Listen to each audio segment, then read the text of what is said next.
मैं निवेदन करूं, नारी को पतिव्रता होना चाहिए, अवश्य है, पर पुरुष को भी एक पत्नी व्रत होना चाहिए, संयमी सदाचारी होना चाहिए। ऐसा जो गृहस्थाश्रम है जहाँ पति एक पत्नी व्रत हो और नारी परम पतिव्रता हो और दोनों ही भगवान के भक्त हों, तो चाहे जितना भयंकर कलिकाल हो, उस दंपति के कल्याण में फिर संदेह का किंचित भी अवसर नहीं। घर में सुख समृद्धि, दरिद्रता का अभाव पतिव्रता नारी के कारण होता है। घर में दुख दारिद्र आवे, क्लेश अशांति आवे, तो निश्चित ही नारी अपने धर्म से डिगी है, अन्यथा ऐसा नहीं होता।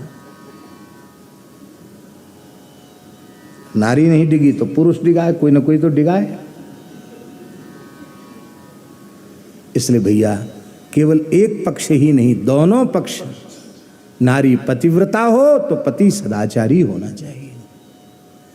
लेकिन एक बात हम फिर निवेदन करें, धर्माचरण किसी की होड़ में नहीं किया जाता।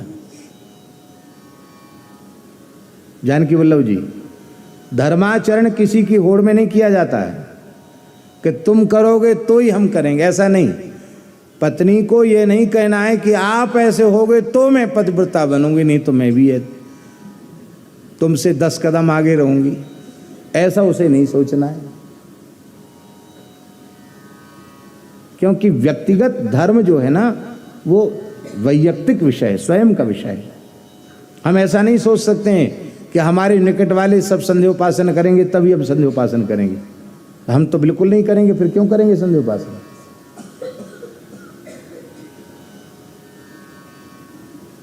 हम दूसरों को कहते हैं कि तुम इतनी माला जप करो और हम उससे कम जपें तो हमको कहने का अधिकार नहीं है।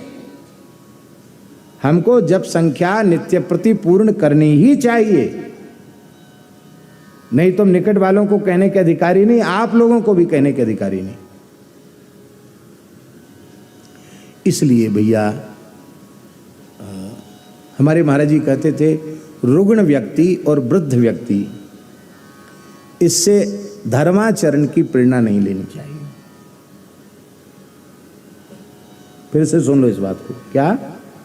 रुग्ण व्यक्ति और वृद्ध व्यक्ति, इनसे धर्माचरण की प्रेरणा नहीं लेनी चाहिए।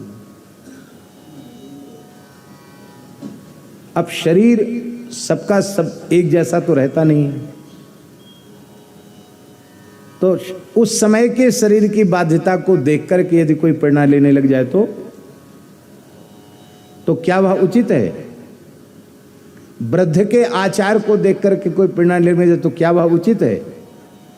इसीलिए यह भी कह दिया गया साथ ही साथ कि ईश्वराणाम वचः सत्यम, जो बड़े महानुभाव होते हैं वे क्या कर रहे हैं इस पर विचार नहीं करना चाहिए, वे क्या कह रहे हैं उसको श्रद्धापूर्वक सुन करके उसका ज्यों का त्यों पालन करना चाहिए।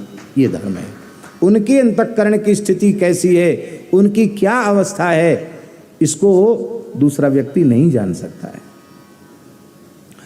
बोलो भक्तवत्सल भगवान की जय।